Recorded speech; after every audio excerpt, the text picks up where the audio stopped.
കുഞ്ഞമ്മയെ കുറിച്ചുള്ള അനുസ്മരണങ്ങൾ അതോടൊപ്പം ദൈവവചനവും നാം കേട്ടുകൊണ്ടിരിക്കുകയായിരുന്നു.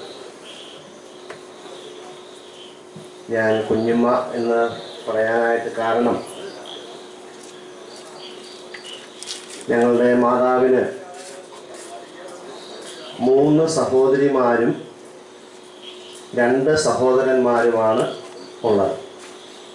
ഊരമനയിൽ കോലത്തെ ഭവനത്തിൽ അവർ 6 മക്കളായിരുന്നു. അതിൽ ഏറ്റവും മൂത്തത് ആണ് എൻ്റെ മാതാവ്. ഏലിയാമ്മ എന്നാണ് എൻ്റെ മാതാവിൻ്റെ പേര്. ഇന്നിപ്പോൾ ഞാനിവിടെ നിന്നപ്പോൾ ഇങ്ങനെ ചിന്തിച്ചുകൊണ്ടിരിക്കുകയായിരുന്നു.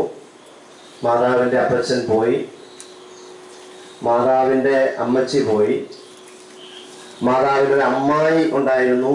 അമ്മായിയും ഊരമനയിലാണ് താമസിച്ചുകൊണ്ടിരുന്നത്. അമ്മായി പോയി, മാതാവിൻ്റെ ഇളയ ആങ്ങള പോയി, മാതാവ് പോയി, മാതാവിൻ്റെ അനിയത്തി പോയി.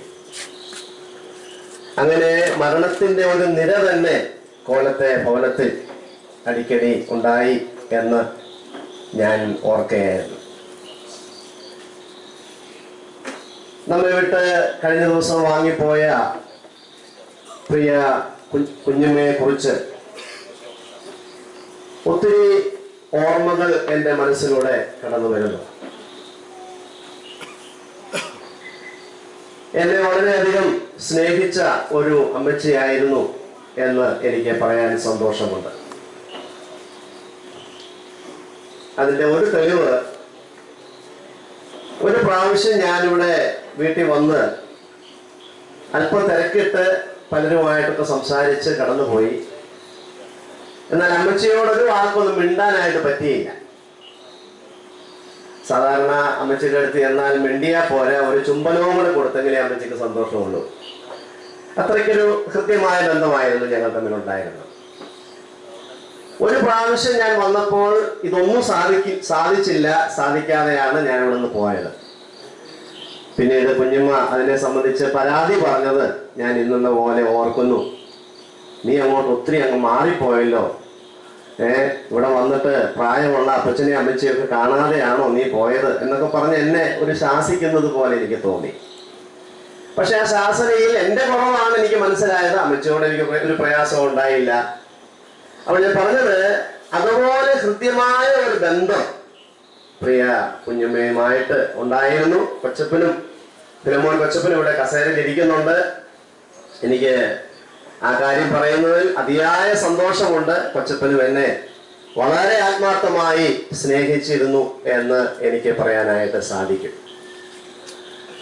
ഇവരുടെ പൂർവ്വകാല ജീവിതത്തിലേക്ക് ഞാനൊന്ന് ഊളിയിട്ടപ്പോൾ ഇവിടെയുള്ള മക്കൾ, പ്രത്യേകിച്ച് ജോൺസൺ, ഞങ്ങൾ തമ്മിൽ വെറും ചില മാസങ്ങളുടെ വ്യത്യാസമേ ഉള്ളൂ. ഞങ്ങളുടെ ചൈൽഡ്ഹുഡ് അല്ലെങ്കിൽ കുട്ടിക്കാലം എന്ന് പറയുന്നത് വളരെ മധുര സ്മരണകൾ എൻ്റെ മനസ്സിലേക്ക് കൊണ്ടുവരുന്ന ഒരു കാലഘട്ടമാണ്. ഒത്തിരി കളിക്കാനും ഒത്തിരി സന്തോഷിക്കാനും ഇടയ്ക്കിടയ്ക്ക് വഴക്ക് കൂടാനും അങ്ങനെയൊക്കെ ആ കാലങ്ങളിൽ ഇടയായത് ഞാനിപ്പോഴും ഓർക്കുകയാണ്. അങ്ങനെ ഊരമനയിലെ ഭവനങ്ങൾ എന്ന് പറയുന്നത്, പ്രത്യേകിച്ച് എൻ്റെ കുട്ടിക്കാലത്ത് ഞങ്ങൾക്ക് അവധി കിട്ടിയാൽ കൂടുതലും ഊരമന ഭവനത്തിലായിരിക്കും ഞങ്ങളുടെ സമയം ചെലവഴിക്കും. ഞങ്ങൾ എല്ലാ വീട്ടിലെ പിള്ളേരും കൂടി അവിടെ കൂടിയാൽ രാത്രി ഞങ്ങള് ആ തറയിൽ പായം വിരിച്ച് ഇങ്ങനെ നിരയായിട്ട് കിടക്കുന്ന കാഴ്ച, ആ ഓർമ്മയൊക്കെ എൻ്റെ മനസ്സിലൂടെ കടന്നു പോകും. പുഴയിൽ ചാടിയത്, കളിച്ചത്, അങ്ങനെ ഒത്തിരി ഒത്തിരി ഓർമ്മകൾ. എന്നാൽ പിന്നീട് മുതിർന്നു, വിവാഹമൊക്കെ കഴിച്ചു, കുടുംബസ്ഥരായി, പല സ്ഥാനങ്ങളിലേക്ക് മാറി. ഇപ്പോൾ അങ്ങനെ അധികം കാണാൻ അവസരം ഉണ്ടാകുന്നില്ലെങ്കിലും ആ ഓർമ്മകൾ എൻ്റെ ഹൃദയത്തിലൂടെ കടന്നു പോകും. ഒരു കാര്യം ഞാൻ ഇങ്ങനെ ഓർമ്മിക്കട്ടെ. വേദപുസ്തകത്തിൽ, പ്രത്യേകിച്ച് പഴയ നിയമത്തിൽ നിരവധി രാജാക്കന്മാരെ കുറിച്ച് നാം വായിക്കുന്നുണ്ട്. നല്ല രാജാക്കന്മാരെ കുറിച്ച് വായിക്കുന്നുണ്ട്, മോശം രാജാക്കന്മാരെ കുറിച്ച് വായിക്കുന്നുണ്ട്. ഈ രാജാക്കന്മാരെ കുറിച്ചൊക്കെ പറയുമ്പോൾ ഓരോ രാജാവിന്റെ പേരും പറഞ്ഞു വരുമ്പോൾ അവിടെ അവന്റെ അമ്മ ഇന്നയാളായിരുന്നു എന്ന് പ്രത്യേകം എടുത്തു പറയുന്നതായിട്ട് എനിക്ക് കാണാൻ കഴിയും. നല്ല രാജാക്കന്മാരെ കുറിച്ച് പറയുമ്പോഴും പറയുന്നുണ്ട്, മോശം രാജാക്കന്മാരെ കുറിച്ച് പറയുമ്പോഴും പറയുന്നുണ്ട് അവന്റെ അമ്മ ഇന്നയാളായിരുന്നു. അപ്പൊ ഞാനിങ്ങനെ ചിന്തിച്ചു, അവന് അപ്പനില്ലേ? അപ്പനെ കുറിച്ച് പറയാത്തത്. അപ്പനെ കുറിച്ച് പറയുന്നതിനേക്കാളും അമ്മയെ കുറിച്ചാണ് പറഞ്ഞത് എന്ന് എനിക്ക് കാണാനായിട്ട് സാധിക്കും. എന്ന് പറഞ്ഞാൽ ഞാൻ ഇങ്ങനെ പറയട്ടെ, ഈ രാജാക്കന്മാരെ നല്ലവരാക്കിയതും മോശപ്പെട്ടവരാക്കിയതും അല്ലെങ്കിൽ അങ്ങനെ ആക്കിയതിൽ, അങ്ങനെ പണിതതിൽ അവരുടെ അമ്മമാർക്ക് നിർണായകമായ ഒരു പങ്കുണ്ടായിരുന്നു എന്നാണ് ഞാൻ വിശ്വസിക്കുന്നത്.